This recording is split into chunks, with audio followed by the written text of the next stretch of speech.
Les amis, on va regarder Gabriel Attal. Bon, en ce moment, il n'y a pas trop de stream parce qu'il y a la Coupe du Monde. On va uniquement faire des VOD sur YouTube, chaîne principale, chaîne secondaire. N'hésitez pas à aller checker la chaîne secondaire aussi. Ce qui est intéressant, ce n'est pas seulement ce qu'il propose, c'est la posture. Gabriel Attal parle comme s'il arrivait de l'extérieur, comme s'il découvrait l'état de la justice, comme s'il était un candidat qui allait enfin mettre de l'ordre. Mais petit rappel, il était au gouvernement, les mecs. Il était porte-parole du gouvernement, ministre de l'Éducation nationale, ministre du budget, il était même Premier ministre. Donc quand il parle de justice, d'autorité de mineurs, de parents responsables et je ne sais pas quoi, et même de pédocriminalité, frérot, on dirait qu'il parle comme s'il découvrait le pays en fait. Frérot, tu parles d'un pays que t'as gouverné. Et il est là le fil rouge.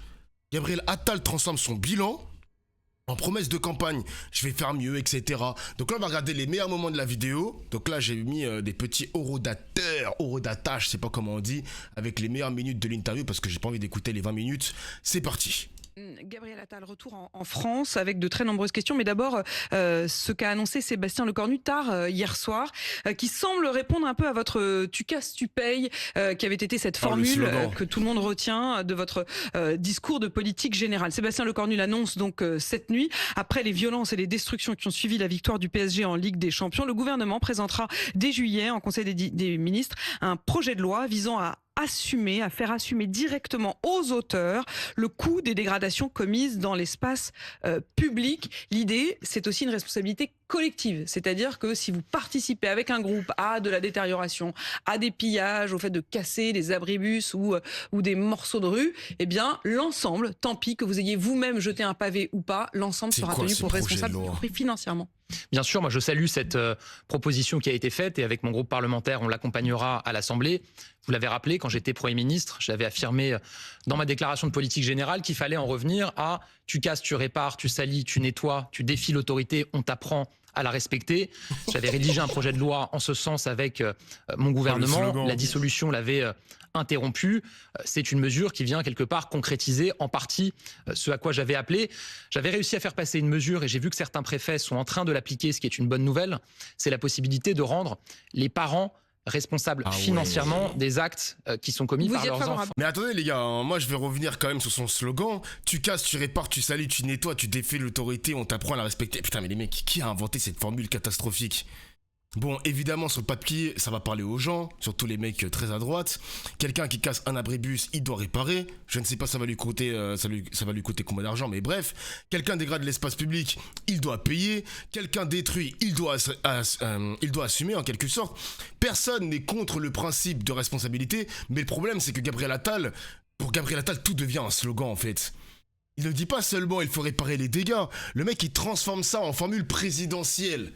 Chef, calme-toi, c'est court, c'est sec, ça fait très télévisuel en quelque sorte, mais derrière il y a une vraie question que j'aimerais vous demander, n'hésitez pas à me le mettre en commentaire, mais comment tu fais concrètement en fait ?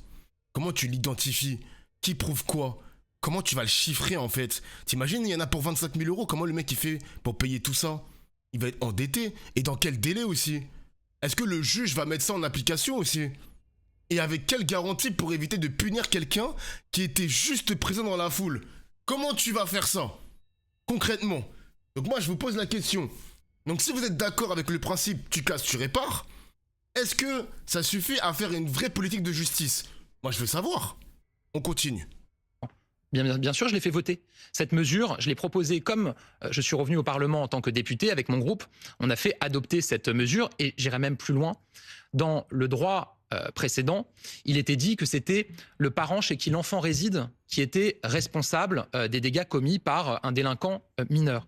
Bien souvent, dans ces situations-là, c'est des familles monoparentales, c'est une mère seule qui parfois est dépassée par les événements, et il y a un père qui est parti, qui se préoccupe pas de ce qui se passe avec son enfant. La loi que j'avais changée permet maintenant de rendre responsable, y compris le père, même s'il est parti depuis des années, ce qui permettra aussi peut-être d'impliquer un certain nombre de pères dans l'éducation de leurs enfants et dans la lutte contre... Est-ce qu'ils vont réussir à le retrouver ? C'est ça le truc aussi. La délinquance. Donc la question des pères, la question des parents, la question des prestations sociales, Sébastien Lecornu précise donc dans le projet de cette loi, les prestations sociales pourront également être sollicitées dans des conditions prévues par la loi, avec vraiment l'idée aussi que ça puisse durer sur des années, l'idée qu'il y y ait une petite somme, peut-être régulière pendant longtemps, qui soit prélevée sur visiblement sur les prestations sociales, soit prélevée sur les futurs salaires s'il s'agit de jeunes. Oui, bien sûr, c'est dans la lignée de ce pourquoi je plaide et de ce que nous avions prévu de faire avec mon gouvernement. Donc ça va vraiment dans le bon sens. Encore une fois, c'est très difficile aujourd'hui quand vous avez des manifestations, que vous avez quelques personnes qui sont identifiées, d'établir leur lien entre les personnes qui ont été interpellées et les dégradations qui ont été commises. Là, il s'agit de dire, si jamais vous avez participé à un attroupement qui était interdit, qui a donné lieu à des dégradations, vous êtes solidairement avec les autres personnes qui ont participé tenus responsables. Et si vous n'avez pas les moyens de rembourser ou de payer des amendes très élevées tout de suite, ça se fera de manière échelonnée sur du plus long terme. Mais l'essentiel, c'est que les gens soient... Ah mais tu vas être endetté à vie, mon gars. Mais Attal, il va plus loin dans l'explication. Hein. Le mec, il est en train de te dire qu'il a fait voter une mesure pour rendre les parents financièrement responsables des actes commis par leur enfant. Bon, le mec précise même que ça peut concerner le père parti depuis des années, pas seulement la mère chez qui l'enfant réside. Donc, vas-y, sur le principe, on peut comprendre l'idée, responsabiliser les parents, ne pas laisser une mère seule tout porter et rappeler qu'un père absent reste aussi responsable. Mais attention, moi j'ai un problème, le chat. Quand tu fais payer les familles, tu peux parfois punir les mauvaises personnes. Un père violent, absent ou irresponsable, oui, il faut le mettre face à ses responsabilités. Ça, il n'y a pas de souci. Mais une mère seule, déjà en galère, déjà dépassée par les événements, déjà abandonnée par les services de l'État, est-ce qu'on va encore lui prendre de l'argent parce que son enfant a fait n'importe quoi? Moi, je vous pose la question. Et quand on parle de prestations sociales, là, je pense qu'il faut être un peu vigilant parce que si tu touches aux prestations sociales d'une famille pauvre, tu ne touches pas seulement aux parents, les mecs. Hein. Tu peux aussi toucher aux petits frères, aux petites sœurs, au logement, à la nourriture, à la stabilité du foyer en quelque sorte. Donc oui, à la responsabilité, ça je vais bien l'entendre, mais non à la punition aveugle des familles qui sont pauvres. On est où? On est où, les gars? Moi, je vous pose la question. Faire payer les parents, est-ce que vous trouvez ça juste dans tous les cas de figure où il faut distinguer les parents complices, parents absents, parents dépassés par les événements et les familles qui sont déjà précaires? Moi, je vous demande. Moi, je vous pose la question. Répondez-moi.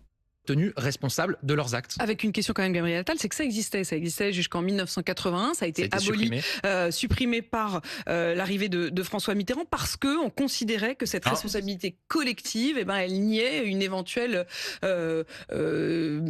non-responsabilité individuelle de certains qui se trouveraient là un peu par hasard. Je pense que ceux qui d'abord sont identifiés comme immédiatement en lien avec les dégradations seront toujours tenus davantage responsables que les autres. Et la deuxième chose, Apolline de Malherbe, c'est qu'on voit aujourd'hui qu'il y a une forme de phénomène de masse. Je veux dire, on ne peut pas accepter maintenant qu'à chaque victoire, que ce soit le Paris Saint-Germain ou l'équipe de France, ou je ne sais, qu'à chaque victoire, on anticipe à l'avance, on sait déjà à l'avance qu'il va y avoir des dégradations. Comme si finalement on avait intégré cette situation. Et donc on doit revoir notre arsenal. Et peut-être que si un certain nombre de lois n'avaient pas été supprimées, on en serait... Mais moi je capte pas un truc. Le mec il est en train de te répéter que si vous participez à un attroupement interdit qui donne lieu à des dégradations, vous pouvez être solidairement responsable. Mais comment la justice va définir ça en fait? Parce que la justice, son idée elle est simple. Elle va punir quelqu'un pour ce qu'il a fait. Ouais, logique, pas seulement pour l'endroit où il était. Donc si tu as cassé, tu payes. Si tu as volé, tu rembourses. Si tu as brûlé, tu répares. Mais si tu étais dans une foule et que tu n'as rien fait, tu t'es retrouvé là peut-être par hasard. Si tu n'as pas participé directement ou indirectement à la dégradation, est-ce qu'on doit vraiment te faire payer pour tout le groupe? Et là, on ouvre en quelque sorte une porte dangereuse, le chat, hein. Parce que la responsabilité collective, ça peut vite devenir, je sais pas moi, vous étiez dans le mauvais groupe, vous étiez au mauvais endroit, au mauvais moment, donc vous allez payer. Moi je trouve ça ridicule, qu'est-ce que c'est que ce bordel? C'est quoi cette idée? Ça c'est quoi cette idée de merde encore, hein, franchement hein.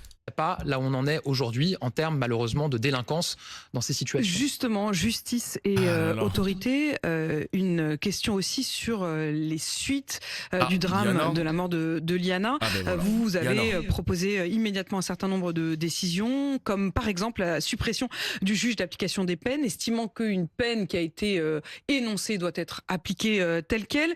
Et puis un certain nombre d'idées, notamment effectivement que les pédocriminels soient jugés ou considérés presque comme des terroristes. Et dans un entretien au Figaro que vous aviez dit, ce matin, Édouard Philippe dans Le Parisien vous répond. Il est interrogé par mes confrères qui leur demandent s'il est d'accord avec votre proposition. Voilà la question. Gabriel Attal veut aligner le traitement des pédocriminels sur celui des terroristes. Êtes-vous d'accord? Et voilà la réponse d'Édouard Philippe. Je comprends que face à l'émotion, on cherche la formule choc pour montrer sa détermination, mais ce parallèle traduit une forme d'incompréhension de ce que c'est que la pédocriminalité. Comment vous réagissez? Vous comprenez rien? Moi, je veux pas faire de la politique politicienne sur un sujet comme celui-là. Ce que j'ai dit, c'est qu'on doit appliquer le même suivi aux pédocriminels que celui qu'on applique aux terroristes. Ce que j'ai dit, c'est que on a bâti une organisation dans les services de l'État et les services judiciaires sur la question du terrorisme, avec un parquet national de lutte contre le terrorisme, avec ensuite toute une chaîne pénale qui est adaptée et un suivi qui est adapté. Je propose de faire la même chose. Je propose un parquet national contre la pédocriminalité et d'une manière générale les violences sexistes et sexuelles pour le haut du spectre, le haut du réseau. Et ensuite, je propose effectivement que dans la chaîne pénale, on organise les choses en matière de suivi, en matière de culture de l'urgence, comme on le fait sur la question du terrorisme. Ce qu'il faut, Apolline de Malherbe. Moi, je suis désolé, les amis, hein, c'est n'importe quoi sa proposition. Parce que moi, je comprends ce qu'il cherche à faire. Il est un peu comme Retailleau, il avait dit qu'il aimerait castrer les pédocriminels. Donc là, le mec, il est dans la culture de l'urgence, un suivi national, une chaîne spécialisée, un parquet dédié, des services coordonnés ou je ne sais pas quoi. Mais toujours dans la formule choc, les mecs, je trouve ça ridicule. Hein.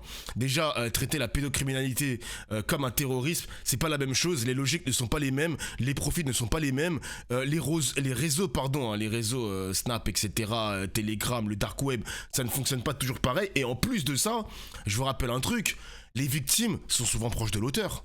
Les bails d'inceste, etc., les mecs. Les violences se déroulent souvent dans la famille, dans l'école, dans le sport, dans le cercle de confiance. Tu vois ce que je veux dire? Donc il faut une justice spécialisée, ça j'ai bien l'entendre, mais la bonne question n'est pas est-ce que le pédocriminel ressemble au terroriste? La bonne question plutôt c'est pourquoi les plaintes ne sont pas traitées à temps? Pourquoi il n'y a pas d'acte en 48 heures? Le mec il était même pas en garde à vue. Pourquoi les services sont saturés aussi par exemple? Pourquoi les associations manquent de moyens? Ça il le dit pas monsieur Gabriel Attal. Pourquoi la parole des enfants est si mal recueillie aussi? Pourquoi les informations judiciaires circulent mal entre la gendarmerie, les institutions judiciaires, le juge, le parquet, je sais pas quoi? Quel est l'intérêt, genre? Quel est l'intérêt de faire plein de formules choc alors qu'on a des questions simples de base? On a des questions ultra simples. On écoute la suite. Malherbe, c'est que quand il y a une plainte, il y a immédiatement un acte de procédure en moins de 48 heures. Mais est-ce que vous réagissez face à l'émotion en cherchant la formule choc? D'abord, je pense que tous les Français ont été non seulement émus, mais bouleversés par ce qui s'est passé. Ensuite, moi, ça fait plus d'un an que je fais des propositions. Il y a un an, j'ai fait un certain nombre de propositions sur les questions de justice. C'est des propositions que je reprends aujourd'hui. J'ai pas attendu, évidemment, un drame pour faire un certain nombre de propositions. Mais voilà, en tout cas, ce qui est certain, et je pense que les Français en sont conscients avec ce drame, et surtout le fait qu'il aurait pu être évité, c'est ça qui est terrible. C'est qu'on a besoin d'une nouvelle justice. On doit garder les grands principes de notre droit et de notre justice, mais on doit avoir une nouvelle organisation de notre système judiciaire pour plus de fermeté et pour un certain nombre de priorités comme la lutte contre la pédocriminalité, évidemment un suivi particulier. Vous mettez une sorte de parallèle en effet entre la manière dont il faut traiter la pédocriminalité et le terrorisme. Il y a eu un grand débat autour des attentats à partir de 2015 en France sur la question de est-ce que les radicalisés pouvaient être déradicalisés? Est-ce qu'on pouvait traiter? Est-ce qu'on pouvait, au fond, une fois qu'on avait purgé sa peine, être réintégré dans la société? Ce débat-là, il se pose, et c'est une forme de parallèle, sur la question des pédocriminels. Est-ce que vous avez envie d'avoir un voisin pédophile, le chat, ou un collègue de travail pédophile réinséré, hein, il a purgé sa peine, etc. Voilà, faut me le dire. Hein. Une fois qu'ils ont purgé leur peine, ils peuvent revenir dans la société. Est-ce qu'il faut les ficher? Est-ce que vous considérez qu'à vie, un pédocriminel doit avoir l'étiquette pédocriminel sur son front? Il y a beaucoup de débats, y compris d'experts, de scientifiques sur ces questions-là. Ce dont je suis sûr et certain, c'est qu'il doit y avoir un suivi qui ne s'arrête jamais. C'est pour ça que dans les propositions que je fais pour appliquer le même traitement et le même suivi aux pédocriminels qu'aux terroristes, je propose par exemple qu'on mette en place un service de renseignement dédié. On a pour le terrorisme évidemment des services de renseignement dédiés qui suivent des terroristes ou des personnes qui manifestement sont en train de préparer un attentat terroriste. Il faut qu'on ait de la même manière un service de renseignement dédié à la pédocriminalité pour traquer les grands réseaux pour prendre des mesures administratives quand elles sont nécessaires pour enquêter. Et ça fait partie de ce parallèle. Bon. Est-ce qu'un pédocriminel doit garder cette étiquette à vie? Moi, je prendrais pas de pincettes avec ça, les amis. Moi, je prendrais pas de pincettes. À Gabriel Attal, il répond qu'il doit y avoir un suivi qui ne s'arrête jamais. Il parle même d'un service de renseignement dédié à la pédocriminalité.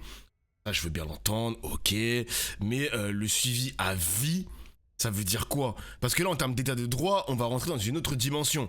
Je sais qu'on veut pas prendre des pincettes avec les pédocriminels, mais restons concentrés. On rentre dans une autre dimension. Parce que qui sera suivi? Tous les condamnés, les crimes les plus graves, les récidivistes, les personnes à haut risque, avec quel contrôle judiciaire aussi? Comment tu vas le réévaluer? Ce sera quoi ses droits, ses moyens? Franchement, c'est flou. Je sais qu'on va réagir sous le coup de l'émotion, mais sur l'état de droit, faudrait se poser des questions. Bon, j'ai pas assez de data, donc je vais pas inventer tout et n'importe quoi, les amis, parce que si on se dit juste suivi qui ne s'arrête jamais, on fait une phrase qui rassure émotionnellement, t'as capté? Genre le mec, il écoute Gabriel Attal, il te dit tous les pédocriminels vont être suivis à vie. Bon, le mec, il écoutant, il va peut-être mettre un bulletin Gabriel Attal dans l'urne. Mais on ne définit pas une politique publique comme ça, je pense. Faut protéger les enfants au maximum, mais notre État doit toujours définir précisément ses outils de surveillance. Moi, j'ai toujours un problème avec les surveillances de masse, les mecs. Moi, j'ai toujours un problème. Genre, par exemple, sur le bail des émeutes en marge de la victoire du Paris Saint-Germain, Bardella, il veut un suivi de masse. Il veut une surveillance de masse. Comme ça, la société, elle sera plus sûre. Pédocriminel, on a Gabriel Attal qui propose la même chose. Protéger les enfants, oui, il n'y a pas de souci, mais un état de droit ne peut pas fonctionner avec des phrases floues, des fichiers infinis et aussi de la surveillance de masse. J'ai un problème avec ça. Je vous le dis de manière très claire. Je sais qu'on veut tout faire aux pédocriminels, même la pire des choses, mais il ne faut pas que ce soit la porte ouverte à de la surveillance de masse qui va même au-delà de la pédocriminalité. Tu vois ce que je veux dire? Parce que là, on va déplacer les sujets pour avoir une surveillance de masse sur toute la population française, même les innocents.